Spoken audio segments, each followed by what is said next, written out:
2. Imagine an island where the mountains reach for the clouds and ancient cedar trees, some thousands of years old, form a dense emerald canopy. This is the realm of the jacu deer, creatures as enigmatic as the island itself. They say these deer possess a wisdom that echoes the age of the forest they inhabit. This is where our story begins, on a quest to find a legendary stag, a journey that would forever change the way I see the world. Our guide was Kichizo, a master hunter whose knowledge of the island was as deep as the roots of the ancient cedars. He was a man of few words. These face a map of countless seasons spent tracking game through these primeval woods. We were after a specific prize, the magnificent one-eared deer, the undisputed king of the island's herds. Kichizo told me stories of this deer, a creature of immense size and cunning, who had outsmarted every hunter for years. His missing ear was a testament to a past struggle, a mark of his resilience. As we ventured deeper into the forest, the world transformed. Sunlight struggled to pierce the thick canopy, casting dappled patterns on the moss-covered ground. The air was cool and smelled of damp earth and decaying leaves.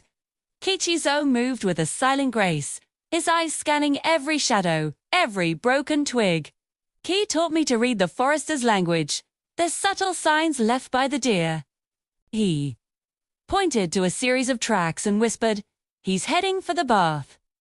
The deer's bath, he explained, wasn't a stream or a pond.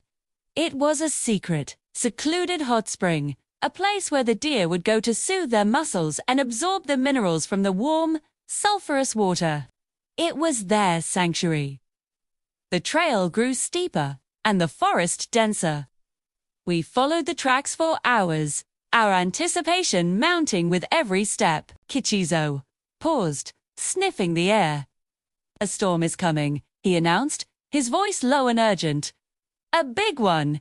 He wasn't wrong. Within minutes, the sky turned a bruised purple-gray.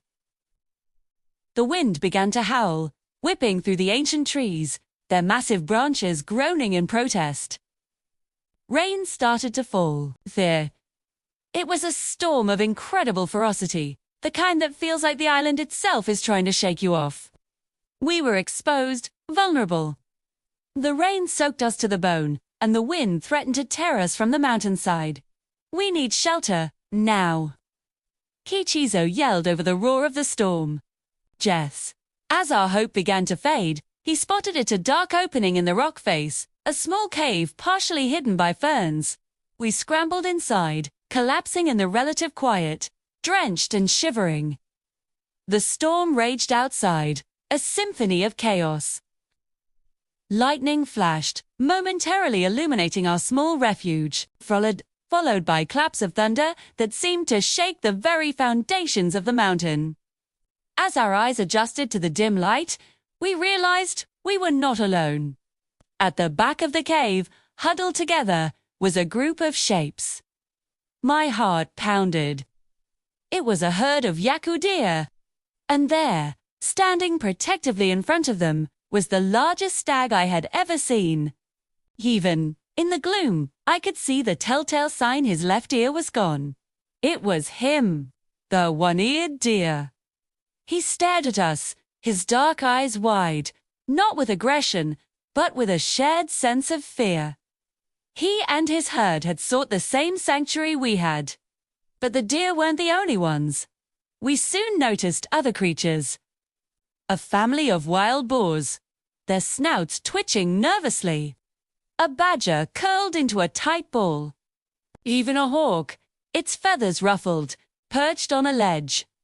All these animals, predator and prey, hunter and hunted, were packed together in this small space, driven by a common instinct: survival. The storm had erased the lines that usually divided us. There was no fear, no hostility, only a quiet, unspoken truce. We huddled in our corner, and they in theirs, at us. The hours passed, and the cold seeped deeper into our bones. Something incredible happened. Slowly, cautiously, the animals began to move closer to us, and we to them. A small fawn, trembling, took a hesitant step toward me.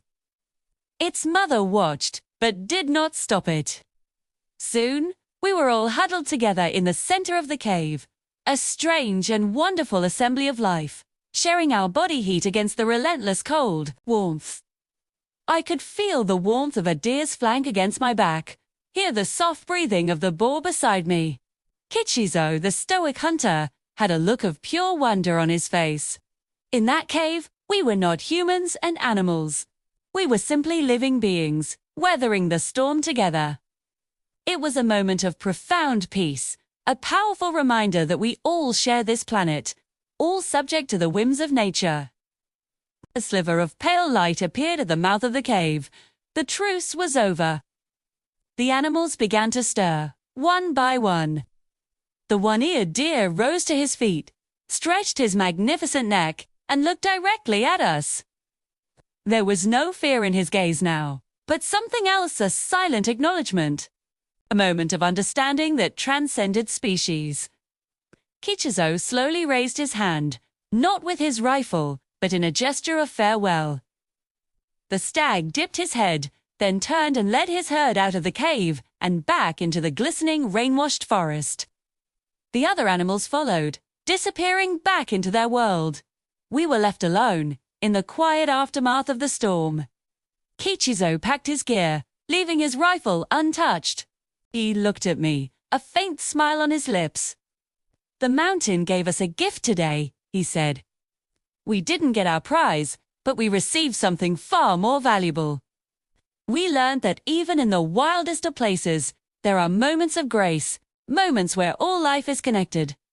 We walked back down the mountain, not as hunters, but as pilgrims, humbled by the wisdom of the forest and its creatures. That day, on the mystical island of Yaku, I didn't just see the one-eared deer. I saw the world in a whole new light. Thanks so much for joining me on this journey. If this story moved you, don't forget to like, subscribe, and hit that notification bell for more adventures into the heart of our incredible world. See you next time.